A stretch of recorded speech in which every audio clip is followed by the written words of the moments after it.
انہوں نے ہیلے بہانے سے ہفتے کے دن بھی شکار کیا اور اللہ کی نافرمانی کی، تو اللہ تعالیٰ نے سزا کے طور پر ان کے اوپر لعنت کی اور ان کو بندر اور خنزیر بنا دیا۔ جو ان کے جوان تھے وہ بندر بن گئے اور جو ان کے بوڑھے تھے وہ خنزیر بن گئے۔ یہ ہے ہفتے والے، اس کی طرف اشارہ ہے کہ جنہوں نے ہفتے کے دن کی جو عبادت تھی اس کو چھوڑ دیا اور خود اپنی منمانیاں کرنے لگے، ہیلے بہانے کر کے شکار کو پکڑنے لگے، تو اللہ کی طرف سے لعنت پڑی، اللہ کا عذاب آیا اور اس نے سب کو بدل دیا، ان کو مسخ کر دی شکلیں ان کی، کسی کو بندر بنا دیا، کسی کو خنزیر بنا دیا۔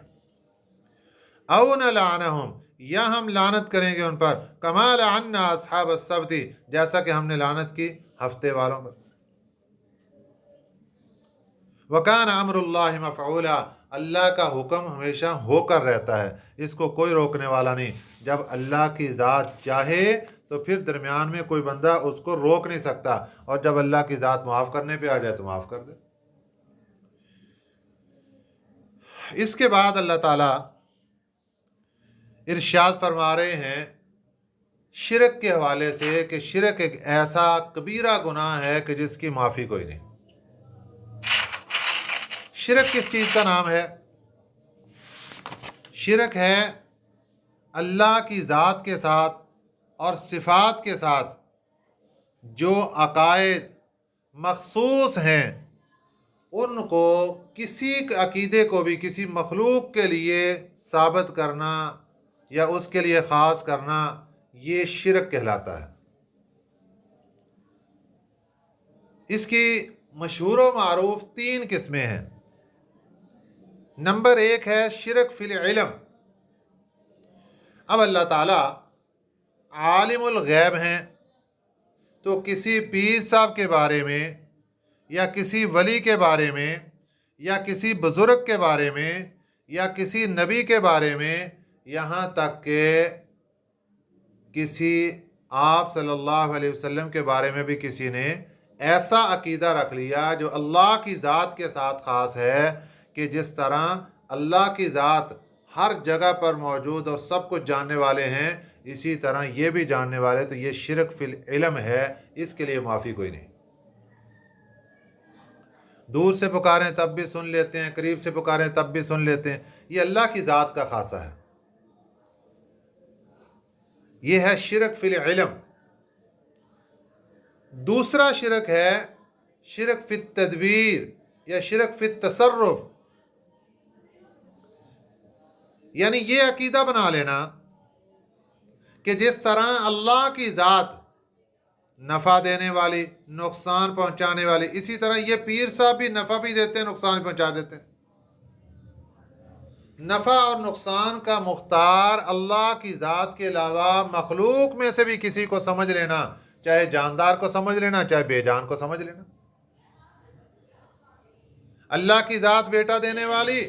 اور یہ پیر صاحب بھی یہاں سے بیٹا دینے والے، یہ شرک فی التدبیر، شرک فی التصرف کہلاتا ہے۔ دونوں نام میں سے کوئی بھی نام اس کا لے سکتے ہیں۔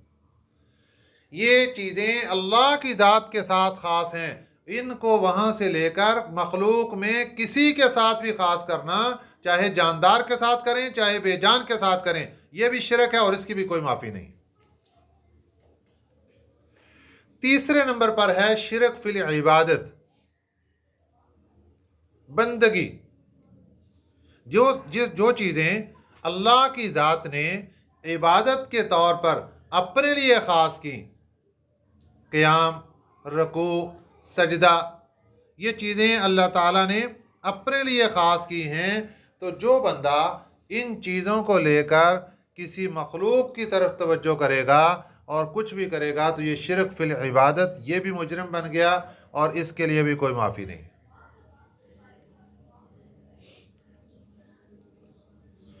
یہ ہے شرک جس کے بارے میں اللہ تعالیٰ نے قرآن پاک میں یہاں پر اعلان فرما دیا، ان اللہ لا یغفر ان یشرک بہ، بے شک اللہ تعالیٰ نہیں بخشتا ان یشرک بہ، شرک کرتے ہوئے، ان یشرک یہ کہ شرک کیا جائے اس کی ذات کے ساتھ۔ اللہ تعالیٰ نہیں بخشتا اس اپنی ذات کے ساتھ شرک کو،